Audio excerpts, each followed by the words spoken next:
বিসমিল্লাহির রহমানির রহিম। আসসালামু আলাইকুম ওরহমতুল্লাহ। প্রিয় ভাই ও বোনেরা, আপনাদের প্রিয় চ্যানেল ইসলামের দিগন্তে সবাইকে স্বাগতম। আজকের ভিডিওটি এমন একটি আমল নিয়ে যা আপনার জীবনের সবচেয়ে কঠিন দোয়াকেও কবুলের দরজায় পৌঁছে দিতে পারে। আমরা অনেকেই দোয়া করি, কান্না করি, হাত তুলি, কিন্তু মনে প্রশ্ন জাগে, কেন আমার দোয়া কবুল হচ্ছে না?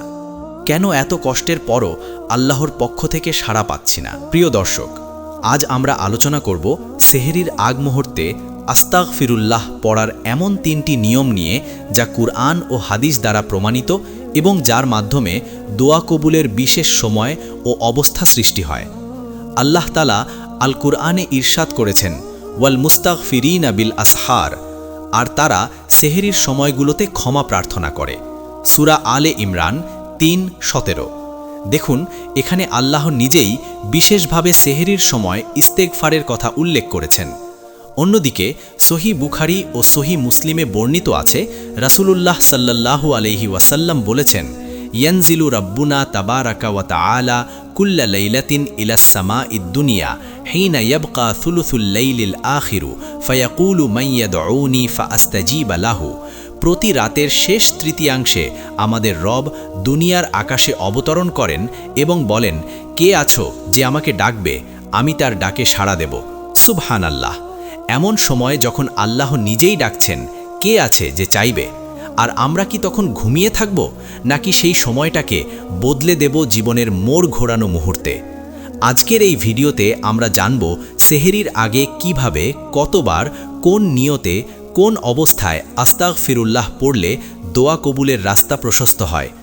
আপনি যদি চান আপনার রিজিক বৃদ্ধি পাক, গুনাহ মাফ হোক, সন্তানের সমস্যা দূর হোক, পারিবারিক অশান্তি শেষ হোক, হৃদয়ের কষ্ট দূর হোক, তাহলে ভিডিওটি শেষ পর্যন্ত মনোযোগ দিয়ে দেখুন।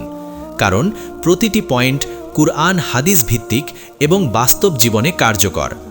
ভিডিও শুরু করার আগে একটি ছোট অনুরোধ, ভিডিওটি ভালো লাগলে অবশ্যই লাইক দিন, আপনার মূল্যবান মতামত কমেন্টে লিখুন, বিশেষ করে কমেন্টে আলহামদুলিল্লাহ লিখে যান, যাতে আমরা বুঝতে পারি আপনি এই নসিহতকে কৃতজ্ঞতার সাথে গ্রহণ করেছেন।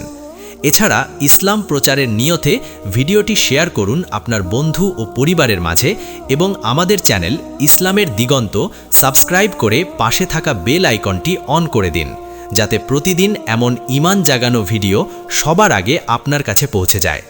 চলুন এখন শুরু করি সেহরির আগে এই 3টি নিয়মে আস্তাগফিরুল্লাহ পড়লে কিভাবে সাথে সাথেই দোয়া কবুলের দরজা খুলে যায়। পয়েন্ট 1, সেহরির শেষ তৃতীয়াংশে একাগ্র অন্তরে আস্তাগফিরুল্লাহ পড়া। প্রিয় ভাই ও বোনেরা, দোয়া কবুল হওয়ার সবচেয়ে শক্তিশালী এবং প্রমাণিত সময়গুলোর একটি হল রাতের শেষ তৃতীয়াংশ, অর্থাৎ সেহরির আগ মুহূর্ত। এই সময়টি এমন এক বরকতময় সময় যখন বান্দা আর আল্লাহর মাঝে দূরত্ব সবচেয়ে কম থাকে। অনেক মানুষ আস্তাগফিরুল্লাহ পড়ে কিন্তু ফল পায় না, কারণ তারা সময়ের গুরুত্ব বুঝে পড়ে না। আজকের প্রথম নিয়ম হচ্ছে সেহরির শেষ তৃতীয়াংশে একাগ্র অন্তরে ইস্তেগফার করা। এটাই সেই সময় যাকে আল্লাহ নিজেই বিশেষ মর্যাদা দিয়েছেন। আল্লাহ তাআলা আল কুরআনে মুমিনদের একটি গুণ বর্ণনা করতে গিয়ে বলেন, ওয়াবিল আসহারি হুম ইয়াস্তাগফিরুন, আর তারা সেহরির সময়গুলোতে ক্ষমা প্রার্থনা করে। সূরা জারিয়াত 51-18। এই আয়াত আমাদেরকে পরিষ্কারভাবে বুঝিয়ে দেয়, সেহরির সময় ইস্তেগফার করা শুধু একটি আমল নয়, বরং আল্লাহর প্রিয় বান্দাদের বিশেষ বৈশিষ্ট্য। এখন প্রশ্ন হচ্ছে, কেন এই সময় এত গুরুত্বপূর্ণ? কারণ এই সময়ের ব্যাপারে রাসূলুল্লাহ সাল্লাল্লাহু আলাইহি ওয়াসাল্লাম অত্যন্ত স্পষ্টভাবে আমাদের জানিয়ে দিয়েছেন। হাদিসে এসেছে, যা বর্ণিত হয়েছে সহিহ বুখারী ও সহিহ মুসলিমে, রাসূল সাল্লাল্লাহু আলাইহি ওয়াসাল্লাম বলেছেন, ইয়ানজিলু রাব্বুনা তাবারাকা ওয়া তাআলা কুল্লা লাইলাতিন ইলাস সামাঈদ দুনিয়া হিনা ইয়াবকা থুলুসুল লাইলিল আখির ফায়াকুলু মান ইয়াদউনি ফাআস্তাজিবা লাহু ওয়া মান ইয়াসআলুনি ফাউতিয়াহু ওয়া মান ইয়াস্তাগফিরুনি ফাআগফিরা লাহু। প্রতি রাতের শেষ তৃতীয়াংশে আমাদের রব দুনিয়ার আকাশে অবতরণ করেন এবং বলেন, কে আছে যে আমাকে ডাকবে, আমি তার ডাকে সাড়া দেব। কে আছে যে আমার কাছে চাইবে, আমি তাকে দেব। কে আছে যে আমার কাছে ক্ষমা চাইবে, আমি তাকে ক্ষমা করব। সুবহানাল্লাহ। এখানে লক্ষ্য করুন, আল্লাহ নিজেই ডাকছেন। বিশেষ করে যারা ইস্তেগফার করবে তাদের ক্ষমা করার ঘোষণা দিচ্ছেন। তাহলে বুঝতেই পারছেন, এই সময় যদি আপনি গভীর মনোযোগ দিয়ে আস্তাগফিরুল্লাহ পড়েন, তাহলে আপনার দোয়া কবুল হওয়ার সম্ভাবনা বহুগুণ বেড়ে যায়। কিন্তু শুধু মুখে বলা যথেষ্ট নয়, এখানে সবচেয়ে গুরুত্বপূর্ণ বিষয় হল একাগ্রতা ও অন্তরের উপস্থিতি। অনেকেই তাসবিহ হাতে নিয়ে যান্ত্রিকভাবে পড়তে থাকেন, মুখ চলছে কিন্তু মন অন্য কোথাও। এভাবে পড়লে ইস্তেগফারের আসল প্রভাব আসে না। ইস্তেগফার মানে শুধু শব্দ উচ্চারণ নয়, বরং নিজের গুনাহের জন্য সত্যিকারের অনুশোচনা অনুভব করা। আপনি যখন বলবেন আস্তাগফিরুল্লাহ, তখন মনে মনে ভাববেন, আমি সত্যি ভুল করেছি, আমি আল্লাহর কাছে ফিরে আসতে চাই, আমি ক্ষমা চাই। এই অনুভূতি যত গভীর হবে, ইস্তেগফারের শক্তি তত বাড়বে। ইমামগণ বলেছেন, যে ইস্তেগফারের সাথে তওবা যুক্ত থাকে না, তা হলো শুধু জিহ্বার শব্দ, আর যে ইস্তেগফারের সাথে হৃদয়ের কান্না থাকে, সেটাই আল্লাহর দরবারে গ্রহণযোগ্য হয়। তাই প্রথম নিয়মটি বাস্তবভাবে পালন করতে চাইলে আপনাকে 3টি কাজ করতে হবে। প্রথমত, ঘুম থেকে উঠতে হবে রাতের শেষ ভাগে, ফজরের অনেক আগেই। দ্বিতীয়ত, অজু করে শান্ত পরিবেশে বসতে হবে যাতে মন স্থির থাকে। তৃতীয়ত, ধীরে বুঝে অনুভব নিয়ে আস্তাগফিরুল্লাহ পড়তে হবে। আপনি চাইলে 100 বার, 300 বার বা 1000 বার পড়তে পারেন। সংখ্যা নির্দিষ্ট নয়, কিন্তু নিয়মিত হওয়াটা সবচেয়ে গুরুত্বপূর্ণ। অনেক মানুষ একদিন বেশি পড়ে, তারপর কয়েকদিন পড়ে না, এতে ধারাবাহিকতা নষ্ট হয়। অথচ আল্লাহর কাছে সবচেয়ে প্রিয় আমল হলো যা অল্প হলেও নিয়মিত। এখানে আরেকটি গুরুত্বপূর্ণ বিষয় হলো, সেহরির সময় দোয়া ও ইস্তেগফার একসাথে করলে তার প্রভাব আরও বাড়ে। অর্থাৎ আপনি কিছুক্ষণ আস্তাগফিরুল্লাহ পড়লেন, তারপর নিজের প্রয়োজনগুলো আল্লাহর কাছে খুলে বললেন। এই পদ্ধতি কুরআন হাদিস সম্মত এবং অত্যন্ত কার্যকর, কারণ ইস্তেগফার হৃদয়কে নরম করে, গুনাহের বাধা দূর করে আর দোয়ার কবুলের পথ পরিষ্কার করে। অনেক সময় আমাদের দোয়া কবুল না হওয়ার একটি বড় কারণ হলো গুনাহের প্রভাব। ইস্তেগফার সেই গুনাহের দেওয়াল ভেঙে দেয়। হযরত নূহ আলাইহিস সালাম তার কওমকে বলেছিলেন, ফাকুলতু ইস্তাগফিরু রাব্বাকুম ইন্নাহু কানা গাফফারা ইউরসিলিস সামাআ আলাইকুম মিদরারা। তোমরা তোমাদের রবের কাছে ক্ষমা চাও, নিশ্চয় তিনি অতি ক্ষমাশীল, তিনি তোমাদের উপর আকাশ থেকে প্রচুর বৃষ্টি বর্ষণ করবেন। সূরা নূহ 71-10-11। এই আয়াত থেকে বোঝা যায়, ইস্তেগফার শুধু গুনাহ মাফি করে না, বরং রিজিক, বরকত, সমস্যা সমাধান সবকিছুর দরজা খুলে দেয়। তাই প্রিয় দর্শক, আপনি যদি সত্যিই চান আপনার দোয়া দ্রুত কবুল হোক, তাহলে আজ থেকেই সেহরির আগে ওঠার অভ্যাস করুন এবং গভীর মনোযোগ দিয়ে আস্তাগফিরুল্লাহ পড়া শুরু করুন। মনে রাখবেন, এটা কোনো জাদু নয়, বরং আল্লাহর প্রতিশ্রুত একটি সুন্নাহ ভিত্তিক আমল। আপনি যত আন্তরিক হবেন, ফল তত দ্রুত দেখবেন ইনশাআল্লাহ। এই ছিল প্রথম নিয়ম, সেহরির শেষ তৃতীয়াংশে একাগ্র অন্তরে ইস্তেগফার করা। পয়েন্ট 2, ইস্তিগফারের সময় তাওবার নিয়ত ও গুনাহ ত্যাগের দৃঢ় সংকল্প রাখা। প্রিয় ভাই ও বোনেরা, সেহরির আগে ইস্তিগফার পড়ার দ্বিতীয় গুরুত্বপূর্ণ নিয়মটি অনেকেই অবহেলা করেন, আর সেটি হলো তাওবার সত্যিকারের নিয়ত এবং গুনাহ ত্যাগের দৃঢ় সংকল্প। অনেকে হাজার হাজার বার আস্তাগফিরুল্লাহ পড়েন, কিন্তু জীবনে কোনো পরিবর্তন আসে না। কেন আসে না? কারণ শুধু মুখে বলা আর অন্তর থেকে ফিরে আসা এই দুই জিনিস এক নয়। ইস্তিগফারের আসল শক্তি তখনই প্রকাশ পায় যখন বান্দা আন্তরিকভাবে আল্লাহর কাছে ফিরে আসে এবং সিদ্ধান্ত নেয়, আমি এই গুনাহ আর করব না। আল্লাহ তাআলা আল কুরআনে ইরশাদ করেন, ইয়া আইয়ুহাল্লাযীনা আমানু তুবু ইলাল্লাহি তাওবাতান নাসুহা। হে মুমিনগণ, তোমরা আল্লাহর কাছে খাঁটি তাওবা করো। সূরা তাহরিম 66:8। এখানে আল্লাহ তাওবাতান নাসুহা অর্থাৎ খাঁটি ও সত্যিকারের তাওবার কথা বলেছেন। এখন প্রশ্ন হচ্ছে, খাঁটি তাওবা কাকে বলে? উলামায়ে কেরাম কুরআন ও হাদিসের আলোকে বলেছেন, খাঁটি তাওবার 4টি শর্ত আছে। প্রথম শর্ত, গুনাহের জন্য অন্তরে গভীর অনুশোচনা থাকা। আপনি যখন আস্তাগফিরুল্লাহ বলবেন, তখন মনে কষ্ট লাগতে হবে, আমি ভুল করেছি, আমি আল্লাহকে কষ্ট দিয়েছি। যদি অন্তরে কোনো অনুতাপই না থাকে, তাহলে সেই ইস্তিগফার দুর্বল হয়ে যায়। দ্বিতীয় শর্ত, তাৎক্ষণিকভাবে গুনাহ ছেড়ে দেওয়া। অনেকে এমনভাবে ইস্তেগফার করে, মুখে বলে আস্তাগফিরুল্লাহ, কিন্তু একই সাথে সেই গুনাহ চালিয়ে যায়। এভাবে চললে ইস্তেগফারের প্রভাব কমে যায়। রাসূলুল্লাহ সাল্লাল্লাহু আলাইহি ওয়াসাল্লাম বলেছেন, গুনাহের উপর অটল থেকে ক্ষমা প্রার্থনাকারী এমন যেন সে নিজের রবের সাথে ঠাট্টা করছে। এই হাদিসটি তাওবার গুরুত্ব আমাদের সামনে স্পষ্ট করে দেয়। তৃতীয় শর্ত, ভবিষ্যতে সেই গুনাহে না ফেরার দৃঢ় সংকল্প করা। মানুষ ভুল করতেই পারে, কিন্তু তাওবার সময় অন্তত দৃঢ়ভাবে নিয়ত করতে হবে, আমি আর এই ভুলে ফিরব না। যদি পরে দুর্বল হয়ে আবার পড়ে যায়, তাহলে নতুন করে তাওবা করবে, কিন্তু তাওবার সময় সংকল্প সত্য হতে হবে। চতুর্থ শর্ত, যদি গুনাহ কি বান্দার হক সম্পর্কিত হয়, তাহলে সেই হক আদায় করা বা ক্ষমা চাওয়া। যেমন কারো টাকা মেরে খাওয়া, কারো সম্মান নষ্ট করা। এসব ক্ষেত্রে শুধু আস্তাগফিরুল্লাহ বললেই যথেষ্ট নয়, বরং হক ফিরিয়ে দিতে হবে। প্রিয় দর্শক, এখন একটু চিন্তা করুন, আমাদের ইস্তিগফারগুলো কি এই শর্ত পূরণ করে, নাকি আমরা শুধু যান্ত্রিকভাবে পড়ে যাচ্ছি? সত্য কথা হলো, অনেক সময় আমরা শুধু গুনাহ মাফ চাই, কিন্তু গুনাহ ছাড়তে চাই না। এই মানসিকতা পরিবর্তন না করলে দোয়া কবুলের আশা দুর্বল হয়ে যায়। কারণ ইস্তেগফারের উদ্দেশ্য শুধু মুখের জিকির নয়, বরং জীবন পরিবর্তন। এই কারণেই আল্লাহ তাআলা বারবার তাওবার সাথে সংশোধনের কথা বলেছেন। আরেকটি গুরুত্বপূর্ণ দিক হল ইস্তেগফারের সময় নিজের দুর্বলতা স্বীকার করা। অনেকে মনে মনে অহংকার রাখে, আমি তো তেমন খারাপ না। এই মনোভাব ইস্তেগফারের প্রভাব কমিয়ে দেয়। বরং বান্দা যত বিনয়ী হবে তত আল্লাহর রহমত কাছে আসবে। রাসূলুল্লাহ সাল্লাল্লাহু আলাইহি ওয়াসাল্লাম নিজে দিনে ৭০ বারের বেশি ইস্তেগফার করতেন, যা বর্ণিত হয়েছে সহিহ বুখারীতে। ভাবুন তো, যিনি নিষ্পাপ নবী তিনি যদি এত ইস্তেগফার করেন, তাহলে আমরা কত বেশি এর প্রয়োজন অনুভব করা উচিত। তাই দ্বিতীয় নিয়মটি বাস্তবে পালন করতে চাইলে একটি সহজ পদ্ধতি মনে রাখুন। সেহরির আগে যখন আপনি বসবেন, প্রথমে কয়েক মুহূর্ত নিজের জীবনের গুনাহগুলো মনে করুন, যেগুলো আপনি জানেন আল্লাহ পছন্দ করেন না।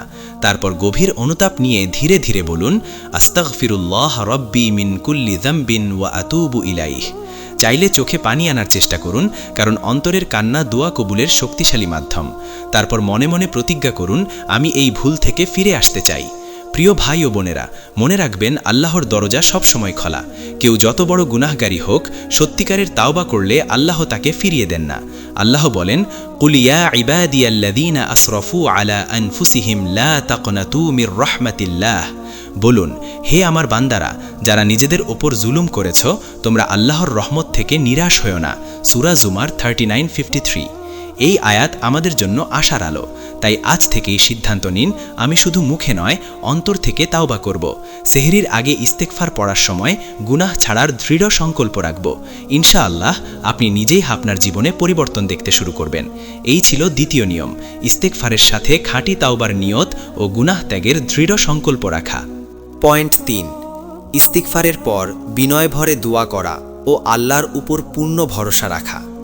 প্রিয় ভাই ও বোনেরা, সেহরির আগে ইস্তিগফার পড়ার তৃতীয় এবং অত্যন্ত গুরুত্বপূর্ণ নিয়ম হল ইস্তিগফারের পর বিনয় ভরে দোয়া করা এবং আল্লাহর উপর পূর্ণ ভরসা রাখা। অনেক মানুষ একটি বড় ভুল করে, তারা আস্তাগফিরুল্লাহ পড়ে ঠিকই, কিন্তু এরপর আল্লাহর কাছে কিছু চায় না, অথবা চাইলেও অন্তরে দৃঢ় বিশ্বাস থাকে না যে আল্লাহ অবশ্যই শুনছেন। ফলে তারা সেই পূর্ণ বরকত থেকে বঞ্চিত হয়ে যায়, যা ইস্তিগফারের পর দোয়ার মাধ্যমে অর্জিত হয়। মনে রাখবেন, ইস্তিগফার হৃদয়কে পরিষ্কার করে, আর দোয়া সেই পরিষ্কার হৃদয়কে আল্লাহর রহমতের সাথে যুক্ত করে। এই দুইটি একসাথে হলে দোয়া কবুলের সম্ভাবনা বহু গুণ বেড়ে যায়। রাসূলুল্লাহ সাল্লাল্লাহু আলাইহি ওয়াসাল্লাম আমাদেরকে শিখিয়েছেন, আল্লাহর কাছে দোয়া করতে হবে পূর্ণ বিশ্বাস নিয়ে। হাদিসে এসেছে, যা বর্ণিত হয়েছে সহিহ তিরমিজিতে, উদউল্লাহ ওয়া আনতুম মুকিনুনা বিল ইজাবা। তোমরা আল্লাহকে ডাকো এই দৃঢ় বিশ্বাস নিয়ে যে তিনি অবশ্যই সাড়া দেবেন। এই হাদিসের ভেতরে দোয়ার একটি গভীর রহস্য লুকিয়ে আছে। অনেক সময় আমরা মুখে দোয়া করি, কিন্তু মনে মনে সন্দেহ রাখি, হবে তো, হয়তো হবে না। এই সন্দেহ দোয়ার শক্তিকে দুর্বল করে দেয়, কারণ দোয়া শুধু শব্দ নয়, এটা হলো বিশ্বাসের প্রকাশ। আপনি যখন সেহরির আগে বসে ইস্তিগফার করবেন, আপনার হৃদয় নরম হয়ে যাবে, গুনাহের বোঝা হালকা হবে। এই সময়ই হলো দোয়ার জন্য সবচেয়ে উপযুক্ত মুহূর্ত। এখন যদি আপনি বিনয় ভরে কান্না ভেজা অন্তরে আল্লাহর কাছে আপনার প্রয়োজনগুলো তুলে ধরেন, তাহলে দোয়া কবুলের দরজা দ্রুত খুলে যায় ইনশাল্লাহ।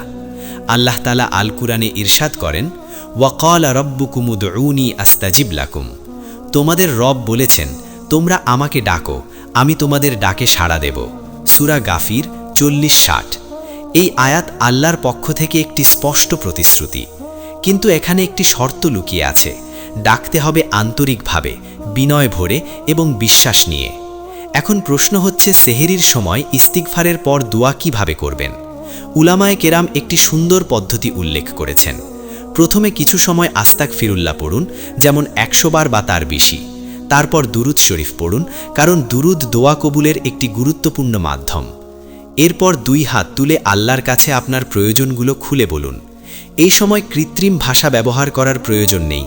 নিজের ভাষায় নিজের কষ্টের কথা, নিজের চাওয়া সব খুলে বলুন, কারণ আল্লাহ অন্তরের ভাষা সবচেয়ে ভালো বোঝেন। আরেকটি গুরুত্বপূর্ণ বিষয় হল দোয়ার সময় তাড়াহুড়ো না করা। অনেকে খুব দ্রুত দোয়া করে শেষ করে ফেলে, এতে দোয়ার গভীরতা কমে যায়। বরং ধীরে ধীরে, ভেঙে ভেঙে অনুভব নিয়ে দোয়া করুন। রাসূলুল্লাহ সাল্লাল্লাহু আলাইহি ওয়াসাল্লাম দোয়ার সময় কণ্ঠ নরম রাখতেন এবং বারবার একই দোয়া করতেন, যা দোয়ার আদবের অন্তর্ভুক্ত। আরও একটি শক্তিশালী বিষয় হল আল্লাহর উপর পূর্ণ তাওয়াক্কুল বা ভরসা রাখা। আপনি দোয়া করলেন, তারপর মনে সন্দেহ রাখলেন, এতে দোয়ার প্রভাব কমে যায়। বরং মনে দৃঢ় বিশ্বাস রাখুন, আল্লাহ অবশ্যই শুনেছেন এবং তিনি উত্তম সময়ই কবুল করবেন। মনে রাখবেন, দোয়া কবুল 3 ভাবে হয়। কখনো সাথে সাথে দেওয়া হয়, কখনো দেরিতে দেওয়া হয়, আর কখনো তার বদলে বড় বিপদ দূর করে দেওয়া হয়। এই হিকমত বুঝতে পারলে দোয়া নিয়ে হতাশা থাকবে না। প্রিয় দর্শক, সেহেরির আগে ইস্তিগফারের পর দোয়া করার একটি বিশেষ ফজিলত হলো, এই সময় বান্দা একান্ত নির্জনে থাকে, রিয়া বা লোক দেখানোর ভয় কম থাকে, আর আল্লাহ গোপন দোয়া খুব পছন্দ করেন। তাই চেষ্টা করুন এই সময়টাকে আপনার জীবনের সবচেয়ে ব্যক্তিগত আল্লাহর সাথে কথোপকথনের সময় বানাতে। চোখে বাণী না এলেও অন্তর নরম রাখুন। ভেঙে পড়া হৃদয় আল্লাহর কাছে সবচেয়ে প্রিয়। মনে রাখবেন, যে বান্দা আল্লাহর কাছে হাত তোলে, আল্লাহ তাকে খালি হাতে ফিরিয়ে দিতে লজ্জা বোধ করেন, এ মর্মে হাদিস এসেছে। তাই হতাশ হবেন না, নিরাশ হবেন না। আজ থেকে অভ্যাস করুন, সেহেরির আগে উঠবেন, মন দিয়ে আস্তাগফিরুল্লাহ পড়বেন, তারপর বিনয় ভরে দোয়া করবেন এবং দৃঢ় বিশ্বাস রাখবেন, আল্লাহ অবশ্যই শুনছেন। ইনশাল্লাহ আপনি আপনার জীবনে এমন পরিবর্তন দেখবেন যা আপনাকে অবাক করে দেবে। এই ছিল তৃতীয় নিয়ম, ইস্তিগফারের পর বিনয় ভরে দোয়া করা এবং আল্লাহর উপর পূর্ণ ভরসা রাখা। প্রিয় ভাই ও বোনেরা, আজকের ভিডিওতে আমরা শিখেছি সেহরির আগে আস্তাগফিরুল্লাহ পড়ার 3টি বিশেষ নিয়ম, যেগুলো কোরআন ও হাদিস অনুযায়ী দোয়া কবুলের অন্যতম শক্তিশালী মাধ্যম। প্রথম নিয়ম হল সেহরির শেষ তৃতীয়াংশে একাগ্র অন্তরে ইস্তেগফার করা, যেখানে আল্লাহ নিজেই রাতের শেষ ভাগে দোয়া শোনার জন্য অবতরণ করেন। দ্বিতীয় নিয়ম হল ইস্তেগফারের সময় খাঁটি তওবার নিয়ত রাখা এবং গুনাহ ত্যাগের দৃঢ় সংকল্প করা, কারণ মুখে শুধু শব্দ বলা যথেষ্ট নয়, অন্তর থেকে ফিরে আসা এবং পুনরায় সেই ভুল না করার সংকল্পই আল্লাহর কাছে কবুল হওয়ার মূল চাবিকাঠি। তৃতীয় এবং শেষ নিয়ম হল ইস্তেগফারের পর বিনয় ভরে দোয়া করা এবং আল্লাহর ওপর পূর্ণ ভরসা রাখা, কারণ সত্যিকারের দোয়া হলো বিশ্বাসের প্রকাশ। যে বান্দা বিনয়ী অন্তর নিয়ে আল্লাহর কাছে যায়, তাকে খালি হাতে ফিরিয়ে দেওয়া সম্ভব নয়। প্রিয় দর্শক, আপনি যদি এই 3টি নিয়ম যথাযথভাবে পালন করেন, ইনশাআল্লাহ আপনার দোয়া কবুল হওয়ার সম্ভাবনা বৃদ্ধি পাবে, রিজিক বরকত হবে, গুনাহ মাফ হবে এবং হৃদয় শান্তি পাবে। আজ আমরা শিখেছি যে ইস্তেগফার শুধু মুখের জিকির নয়, বরং জীবন পরিবর্তনের একটি শক্তিশালী সুন্নাহ ভিত্তিক আমল। সেহরির এই বরকতময় মুহূর্তটিকে সঠিকভাবে কাজে লাগান। ঘুম থেকে উঠে একান্ত নির্জনে বসুন, অজু করুন, গভীর মনোযোগে আস্তাগফিরুল্লাহ পড়ুন, গুনাহ ত্যাগের নিয়ত করুন এবং বিনয় ভরে দোয়া করুন। এই অভ্যাস শুধু রমজানেই নয়, অবশ্যই রমজানের পরে ও জীবনের প্রতিটি রাতে প্রয়োগ করুন। ভাই ও বোনেরা, আপনারা যদি এই ভিডিওটি উপকারী মনে করেন, তাহলে ভিডিওটি লাইক দিন, কমেন্টে আলহামদুলিল্লাহ লিখে আপনার কৃতজ্ঞতা জানান। ভিডিওটি শেয়ার করুন আপনার পরিবার ও বন্ধুদের সাথে এবং আমাদের চ্যানেল ইসলামের দিগন্ত সাবস্ক্রাইব করে বেল আইকন অন করুন, যাতে ভবিষ্যতের প্রতিটি ঈমান জাগানো ভিডিও আপনার কাছে পৌঁছতে পারে। স্মরণ রাখুন, আল্লাহর কাছে ফিরে আসা, গুনাহ মাফ চাওয়া, বিশ্বাসের সাথে দোয়া করা, এসবই আমাদের জীবনের সবচেয়ে মূল্যবান আমল। ইনশাআল্লাহ আপনি যদি নিয়মিত এই 3টি নিয়ম পালন করেন, আপনার জীবনে আল্লাহ রহমত ও কবুল দোয়ার আলোকবর্তিকা প্রকাশ পাবে। সেহরির এই মুহূর্তটি শুধু খালি সময় নয়, এটি হলো জীবনের সোনালী সুযোগ, যে মুহূর্তে আল্লাহর কাছে সবচেয়ে কাছাকাছি হওয়া সম্ভব। তাই আজ থেকেই প্রতিদিন এই 3টি নিয়ম অনুসরণ করুন। ইনশাআল্লাহ আপনি নিজের জীবনে ঈমানের অমূল্য পরিবর্তন লক্ষ্য করবেন। আল্লাহ তাআলা আপনাদের সবাইকে বরকত দান করুন, আপনাদের দোয়া কবুল করুন এবং আমাদের অন্তরে শান্তি দিন। আমার পক্ষ থেকে সবাইকে রমজানের এই পবিত্র মাসে সুস্থ, সফল এবং বরকতময় জীবন কামনা করছি।